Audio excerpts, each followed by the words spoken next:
Welcome back to the midnight hour with StollenGroundMedia.com. Well, it's midnight here. I don't know when you're watching this video, but it's midnight. Today we're doing Google Ads display campaigns. I'm going to show you how to set one up. By now, you've probably gone to ads.google.com. You've set up your accounts. You've typed in your email address, your website, your social security card, signed your name over to the devil of Google Ads. But And then you've had to create your smart display campaign because now they make you create your smart display campaign right after you set up your account. So before you even get to this screen, you've got a smart display campaign all set up and running and ready to give Google your money. And then you've probably come to this screen 1 week later and said, wow, these results look nothing like what I found on the Stolen Ground Media video because smart display campaigns suck. So you've probably gone over here to campaigns and you've hit pause on your smart display campaign. Now, if you have not, and you're watching this video and you're following along, you're creating your account right now, and you had to create that smart display campaign, don't even mess with it because there's no reason for you to have to actually let this run and see how bad it is. There's no reason. So just go ahead and pause it. And we're going to create one of our own today, one that's awesome and is useful to actual marketers, what the big kids do in marketing. So we're going to hit new campaign. Now, guys, listen up. It's going to be easy. We're getting in the weeds here. We're getting into the Google Ads weeds, and they're going to give you a bunch of cute little, oh, you can also do this. You can target these people and target these people. Just don't fall for it because I've seen a million times. We get advertisers, we get clients. They want to say, oh, we only want to serve to, 24 to 29-year-olds and only those that have a household income of to the top 10% and who are recent homeowners and who have, you know, jelly every third Thursday of the month. Like, we don't need all those people. Okay. So just keep it as broad as possible. Make sure you start your campaigns broad so that you can narrow it down as we go forward. All right. And as you keep broad campaigns, you can gather more data about those places that you did. So, for instance, the person who would only target 25 to 29-year-olds doesn't have any data on anyone except for 25 to 29-year-olds. So you might be missing your entire demographic and don't realize it. So all that is to say, keep these broad as we move forward through this. Okay, so selecting the goal first, I'm going to do website traffic for my display campaigns.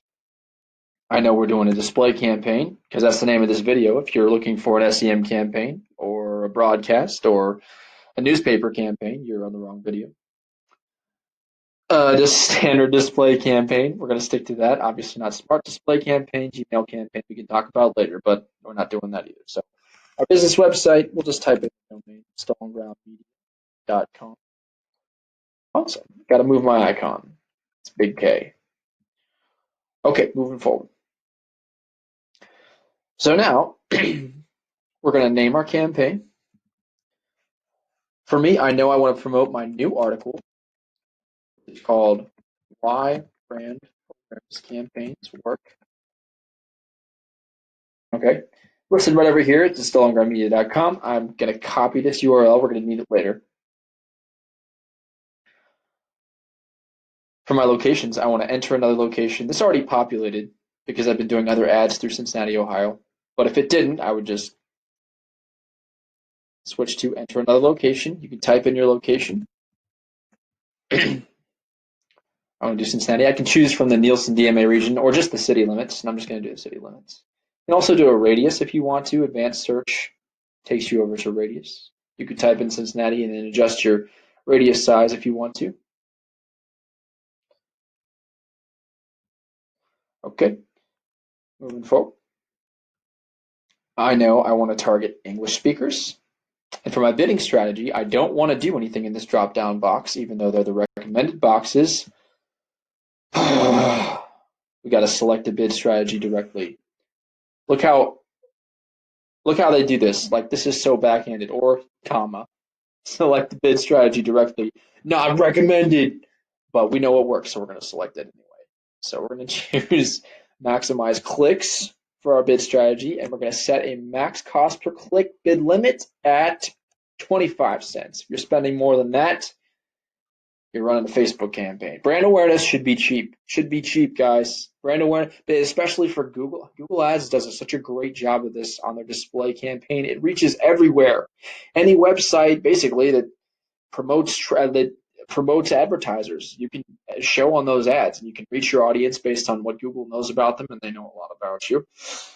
So you can you can find really cheap, good traffic for your business. That's what we're doing here. So 25 cents cost per click maximum for our budget. I'm going to do $1, just $1.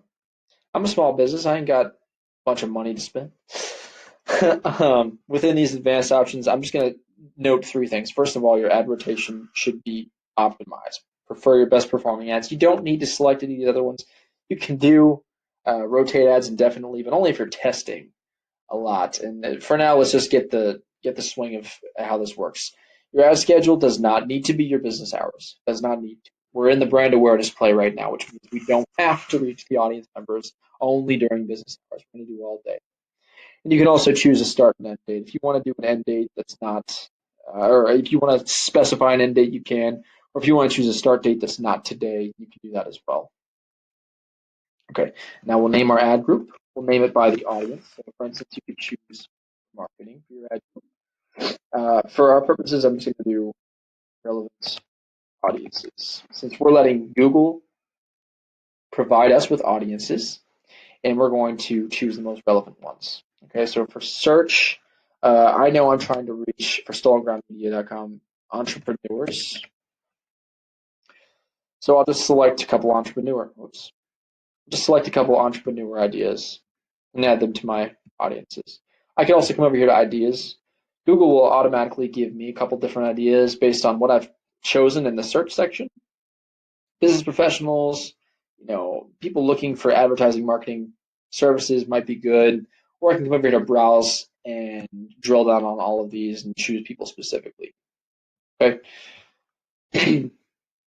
Here's our demographics. If you decide to change some demographics, I know I just advised against it, but some people don't listen, and that's okay. If you're choosing your demographics anyway, just remember, do not uncheck the box that says unknown. And here's why. Because most audiences have about 50% known and 50% unknown, which means if you're choosing a gender and you're only wanting to show to females, unchecked male and unknown, you've got 25% of your audience pool, which means you won't be able to get a lot of audience members and definitely not get them at the cost that we're choosing, which is 25 cents. So we need to leave unknown checked for all of these different options, just because you have to accept that Google doesn't have enough data to put everybody into a bucket. And in fact, they only have enough data to put about 50% of the people you want to reach into a bucket. You have to let that other 50% go because we know there are females in this unknown bucket. And we know that there are 35 to 44-year-olds in this unknown bucket. And there are parents and not parents in this unknown. Makes sense? So always leave that unchecked, or always leave unknown checked. Okay. Our targeting expansion basically means, do you want the audiences you just suggested to take the expansion off? Or do you want the audience you suggested plus all these people we think might be somewhat, maybe potentially related? Or do you want some kind of version of that? So a lot of times I'll just turn this off. If I want more audience members, I'll just choose a new audience and I'll add audiences to my existing audience pool. Make sense? Okay, now we'll create an ad. You can choose a responsive display ad if you want to. This is Google's AI taking over again, saying, listen, we know what's best for you. We know what we need to do. But if you've been watching my Instagram stories, you'll know I just found a responsive display ad under a smart campaign recently, and I ripped it to shreds. I didn't like any part of that ad. And if you look bad as an advertiser, your product or your service looks bad. So we don't need to let Google optimize for that because I'll choose wrong at least some of the time. So we won't do responsive display ads, we'll do upload display ads. This is the big kid version of running display ads right here. So I've got our final URL, which is the URL that I copied earlier. This is where I want to send traffic directly to. Okay, and we'll choose our files to upload. So I've got them all nice and neat here, and I don't think that all of these are optimized for Google Ads at the moment. There's maybe a couple that have some screen issues. Yeah, so 3 of them won't work, but that's okay because it looks like 16 of them have. So that's good news. So we're good there. Awesome. We'll add them to the ad group. Now we've got our 16 ads all running to the correct URL. We're happy with all of those. And we're ready to create the campaign. Exciting stuff. Except it's ready. We just have to review it. So we've got our start date, September 15th, just today for 3 more minutes. Because it's 11:50 then. No end date. We know our goal is website traffic. We've got a campaign budget of $1 per day and maximize clicks. And I wish it would say this here, but it doesn't. We know our maximized clicks. Our maximum bid is 25 cents. We also know we're showing in Cincinnati to English speakers, and we've got 16 ads we can review. Okay, we're ready to continue to the campaign, and boom, we got it running. The campaign is rolling. So we'll start acquiring data. We'll be able to, talk through all the different demographics and audiences, and we'll have all of this data: clicks, impressions, CTR, average CPC, all of that stuff by audience or by demographics. If this is a search campaign, we'd have it by keyword. You've got all that drill down happening as you collect data and moving forward. So I hope this is helpful, guys. If you've got any questions, please email me, kyle@stolengroundmedia.com. I hope the display campaigns seem a little less scary right now. You can always come back, reference this video, save it, share it, whatever you need to do. And hopefully this is helpful and encourages you guys to start using brand awareness in this way, using this platform, because it's just not as scary as people have made it out to be. So thanks again for watching, guys. Please subscribe to the channel below, and I'll see you next time. Thanks.